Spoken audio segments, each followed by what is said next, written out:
Welcome to the Tech Egg. Don't get scrambled. Enjoy the video. You're starting immediately. Confirm your iPhone's iOS and the Apple Watch model so compatibility isn't a surprise. Make sure Bluetooth and Wi-Fi are on and both devices are within a few meters. Open the Watch app on your iPhone and tap Start Pairing. Once you see the animated pattern on the watch, point your iPhone camera at it so the app recognizes the watch. This kickstarts the secure handshake that lets the devices exchange identity and settings. Now continue by specifying which wrist you wear the watch and whether to set a passcode. This matters for Apple Pay and security. Sign in with your Apple ID when prompted so health and activity data sync properly. If you have a backup, restore it to keep apps and layout.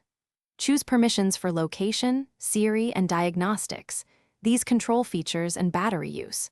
Make sure to pick an app layout and enable automatic updates so the watch stays current once paired. To finish, keep both devices near and plugged in while the final sync completes. This transfers music, apps, and health data reliably.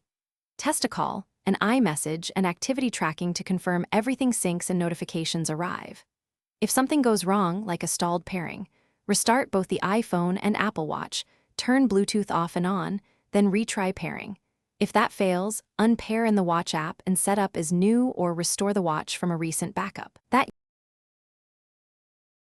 Thanks for watching. Consider subscribing if I helped unscramble your problems.